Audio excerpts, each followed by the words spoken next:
কালকে assistant returning officer দমনগর উনি আমার কাছে একটা কমপ্লেন পাঠিয়েছেন।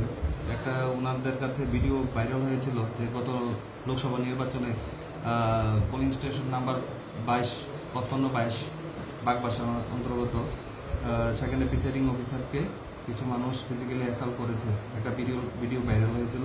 তো সেই ভিডিওর উপর ভিত্তি করে উনি sector officer, civil sector officer, micro observer তাদের রিপোর্টের উপর ভিত্তি করে আমাদের কাছে একটা কমপ্লেন লঞ্চ করেছেন কাজল দাস এবং কিছু আননোন মিসক্রিয়েন্টসের বিরুদ্ধে, যে তারা প্রিসাইডিং অফিসারকে ফিজিক্যালি অ্যাসাল্ট করেছেন। তো সেই কমপ্লেনের উপর ভিত্তি করে আমরা একটা স্পেসিফিক কেস রেজিস্টার করেছি, যার নাম্বার হচ্ছে 26/2024 কদমতলা পিএস কেস নাম্বার, এবং আন্ডার সেকশন হচ্ছে 353, 332, 131 রিপ্রেজেন্টেশন অফ পিউকাল অ্যাক্ট এবং 34 একই সাথে আমরা কেস রেজিস্টার করেছি। তো ইনভেস্টিগেশন চলছে এবং আইনানুগ ব্যবস্থা নেওয়া হবে। এখন অব্দি অ্যারেস্ট করা হয়নি, কিন্তু আইন অনুযায়ী যা যা করণীয় সবই হবে। যে ভিডিও ফুটেজটা ভাইরাল হয়েছে সেটা কি আপনারা পেয়েছেন? হ্যাঁ, পেয়েছি। ভিডিওতে তো ক্লিয়ার আছে কে বা কারা মারছে।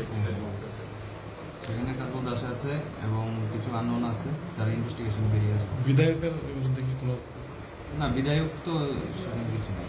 বিধায়ক এই মামলার জড়িত না, না, বিধায়ক ছিল না। কাজল দাস কি জেলা সভাপতি? উনি কি?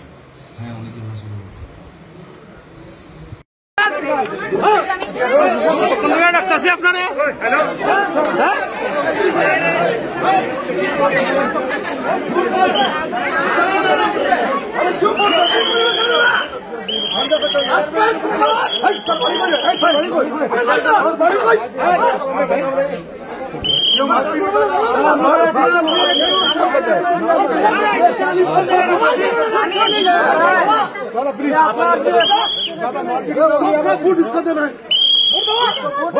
मारपीट